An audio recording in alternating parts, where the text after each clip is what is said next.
Les consommateurs burkinabés sont devenus plus exigeants sur la qualité des produits alimentaires qui leur sont vendus au lendemain de l'affaire des canettes périmées. Les supermarchés et autres surfaces acceptent de communiquer autour des mesures prises pour gérer les produits périmés et le mécanisme de contrôle des différents produits. Dossier signé Drissa Séré. Nous avons choisi des moments de faible affluence. Dans ces grandes surfaces, si en temps normal les clients s'intéressent à la qualité et à la présentation des produits, ils sont de plus en plus attentifs aux dates de péremption, et ce, depuis le scandale des canettes périmées du groupe Obouf. Si on prend le produit, on regarde la date là d'abord. Si la date de péremption est éloignée. Oui. Je suis venue chercher le lait, du sucre et puis un peu des spaghettis. Moi, je me dis qu'il y a la qualité et puis il y a la date de péremption aussi. Bon, tout ce qu'on peut éviter, c'est de voir ce qui est, comment vous appelez ça, les dates de péremption. Il faut regarder pour ne pas tomber dans le même piège qu'au bouffe nous avait tendu. Il est difficile d'affirmer cependant que le scandale des canettes périmées n'a pas eu de répercussions sur la gestion des supermarchés. Le constat est que les canettes ont presque disparu des rayons. Là où elles existent, elles sont tout simplement référencées à l'extérieur. Nous, on importe nos canettes. On ne fait pas du canette local normalement. Nos produits, tout est importé par l'Europe normalement. Et on n'est pas trop dans les canettes locales. Parce qu'on a entendu, sur le marché, il y a eu un problème, mais nous, on n'est pas dans ce genre de problème. On est un peu loin de ça. Que ce soit pour les canettes ou tout autre produit, les responsables des supermarchés se disent très regardants sur la gestion des stocks périmés.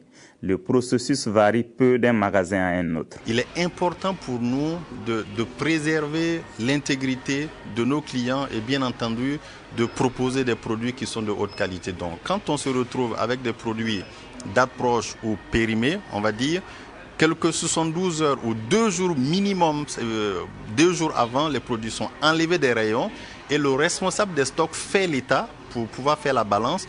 Et une fois que cet état est fait, les produits sont envoyés hors de la ville pour être incinérés. Si nous, on prend quelque chose que ça se périme dans 2 mois, déjà à 1 mois, nous, on retire ça du rayon. Voilà. Pour mettre en promo et à partir de 2 semaines, nous on l'enlève parce que pour nous le produit est déjà périmé. Dans ces supermarchés, aucun détail n'est négligé. Présentation, disposition, rangement, tout est mis en œuvre pour frapper l'esprit du visiteur. Le client est submergé par la multitude et la diversité des produits exposés. Question, tous ces articles en nombre incalculable comportent-ils tous des dates de péremption?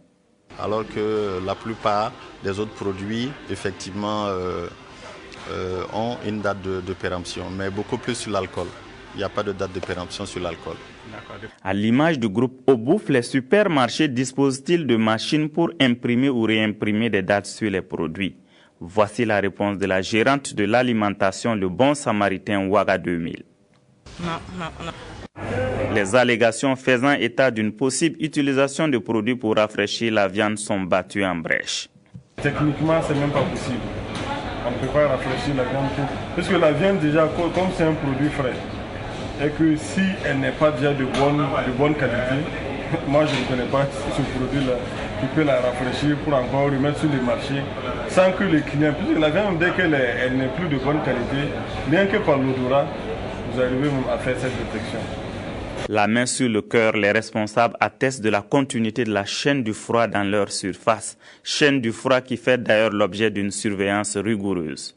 Par exemple, l'électricité en continu est fondamentale dans la conservation du yaourt. Par coïncidence, cette société de production de yaourt est venue livrer ses produits. Sur chaque pot sont effectivement mentionnés la marque, le prix, la date de production et la date d'expiration. La représentante confirme les propos des gérants. Après quelques semaines, le yaourt est jugé impropre à la consommation et doit être retiré du circuit.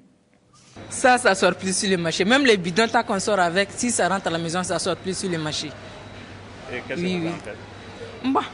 Les produits qui sont dedans n'est pas gâtés. Même nous, on consomme. On boit ça, mais on n'amène pas ça sur le marché. Bien malin qui pourra nous dire ce qui advient réellement des produits périmés retirés des rayons. Agroalimentaire, électronique, boissons gazeuses, L'élément positif, c'est que la psychose créée par l'histoire des canettes périmées va amener les consommateurs à être plus regardants sur les dates de péremption. À ce niveau, on devient plus exigeant sur certains points, la provenance, la composition, la date de production, la date d'expiration. Les consommateurs attendent plus des distributeurs et des fournisseurs. Il faut qu'on fasse tout possible maintenant pour que les dates de péremption ne soient plus de l'encre. Voilà. Par exemple, les sardines, il faut que ça soit imprimé sur les boîtes directement. Certains rayonnistes des supermarchés le reconnaissent volontiers. Il arrive parfois qu'un produit échappe à leur vigilance, l'erreur étant humaine. Dans ce cas, des mesures correctives sont prises pour remplacer le produit et satisfaire le client. Les responsables des supermarchés visités dégagent leur responsabilité quant à toute falsification de date. Pour eux, la responsabilité des inscriptions incombe avant tout aux fournisseurs. Ceci expliquant cela, on trouve aujourd'hui dans les grandes surfaces des produits de toutes sortes, des produits dont on ignore souvent l'origine, la composition et les effets nocifs. Impuissant face à la situation, le client anonyme qui se considère comme victime pense qu'il appartient au ministère du Commerce et au Laboratoire national de santé publique d'intervenir en amont pour protéger le consommateur en veillant au respect des normes d'importation et de commercialisation des produits.